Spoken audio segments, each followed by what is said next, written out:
Assalamualaikum warahmatullahi wabarakatuh. Perkenalkan, nama saya Nisa Rahmaningrum, Stambuk C201-18201. Hari ini saya akan membawakan materi mengenai Advertising and Promotional Decision. Agenda yang akan saya bawakan mengenai iklan dan promosi, yaitu yang pertama pengertiannya, yang kedua tujuan, yang ketiga perbedaan, yang keempat jenis-jenisnya, dan yang kelima manfaatnya. Selanjutnya, pengertian iklan dan promosi. Iklan adalah proses komunikasi pemasaran untuk mendeliver atau mengirim pesan tentang perusahaan, merek, atau produk yang dikemas sedemikian rupa sehingga konsumen akan mengenal, memahami, dan melakukan tindakan pembelian. Sedangkan promosi merupakan upaya perusahaan untuk mempengaruhi para pelanggan atau konsumen agar mau menggunakan produk atau jasa dari perusahaan tersebut. Selanjutnya, pengertian promosi menurut Fandi Ciptono. Pada hakikatnya, promosi adalah suatu bentuk komunikasi pemasaran yang berusaha menyebarkan informasi, mempengaruhi atau membujuk dan mengingatkan pasar sasaran atas produknya, agar bersedia menerima, membeli, dan loyal pada produk yang ditawarkan perusahaan yang bersangkutan. Menurut Kotler, pengertian iklan adalah penyajian dan promosi suatu barang, jasa, dan ide secara non-personal oleh suatu sponsor tertentu, di mana untuk penayangannya biasanya harus membayar suatu media. Baik, kita akan masuk ke tujuan iklan. Yang pertama, memberikan informasi. Di mana tujuan iklan yang pertama memberikan informasi kepada khalayak mengenai suatu produk, barang, atau jasa, merek, perusahaan, ataupun suatu ide. Yang kedua, mempengaruhi orang lain, yang merupakan target market untuk menggunakan dan membeli produk atau jasa yang ditawarkan.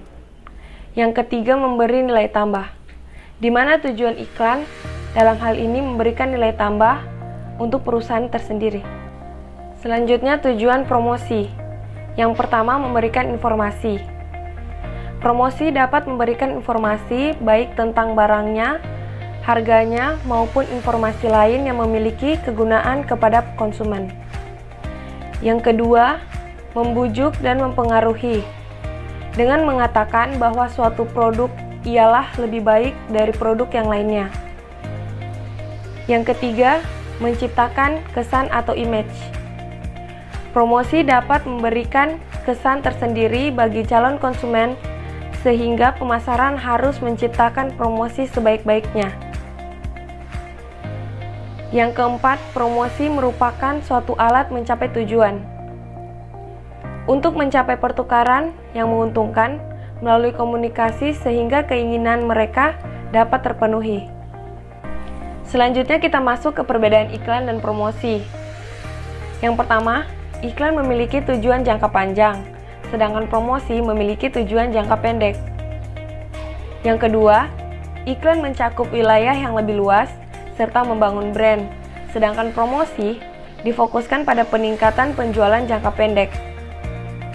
Yang ketiga, iklan lebih cocok untuk perusahaan besar yang memiliki aset yang lebih besar, sedangkan promosi lebih cocok untuk perusahaan kecil yang memiliki aset atau modal yang lebih kecil.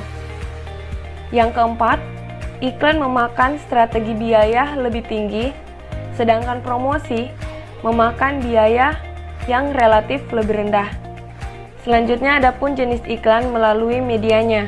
Yang pertama yaitu iklan cetak. Iklan cetak merupakan jenis iklan yang dibuat dan dipasang menggunakan teknik cetak, biasa berupa print, letterpress, sablon, inkjet, dan sebagainya.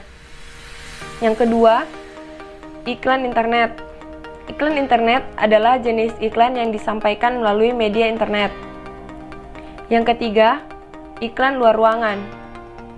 Iklan luar ruangan merupakan jenis iklan yang medianya mencakup masyarakat yang berada di luar rumah. Setelah tadi kita membahas mengenai jenis-jenis iklan, sekarang kita akan membahas mengenai jenis-jenis promosi.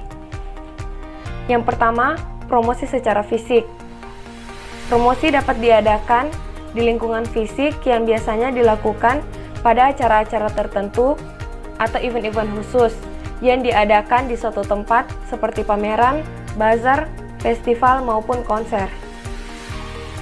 Yang kedua, promosi melalui media tradisional. Yang dimaksud jenis promosi melalui media tradisional adalah via media cetak, seperti koran, majalah, tabloid, dan sejenisnya, dan media elektronik seperti radio, televisi, serta media di luar ruangan seperti iklan, banner, dan lain-lain. Yang ketiga, promosi melalui media digital. Jenis promosi melalui media digital mencakup media internet dan sosial media atau jejaring sosial lainnya. Selanjutnya, kita akan membahas tentang manfaat iklan. Manfaat iklan yang pertama yaitu dikenal. Produk atau jasa yang diiklankan akan dikenal atau lebih terkenal di masyarakat luas. Yang kedua, konsumen bertambah. Konsumen baru semakin bertambah sehingga meningkatkan angka penjualan produk atau jasa yang diiklankan. Yang ketiga, keuntungan meningkat. Keuntungan pihak pengiklan akan meningkat karena penjualan produk atau jasanya yang diiklankan. Yang ketiga, meningkatkan brand atau merek. Meningkatkan brand atau merek sebuah produk di masyarakat luas sehingga masyarakat mudah mengidentifikasi atau lebih mengenal produknya. Selanjutnya membahas mengenai manfaat promosi. Yang pertama, manfaat dari promosi yaitu agar tahu produk yang menjadi keinginan dan kebutuhan konsumen. Yang kedua, agar tahu tingkat kebutuhan konsumen terhadap produk. Yang ketiga, agar tahu cara mengenalkan dan menyampaikan produk sehingga sampai ke konsumen. Yang keempat, agar tahu harga yang sesuai dengan keadaan pasar.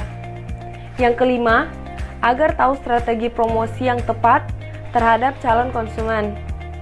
Yang keenam, agar tahu kondisi persaingan pasar dan bagaimana mengatasi hal tersebut. Yang ketujuh, untuk membuat image produk.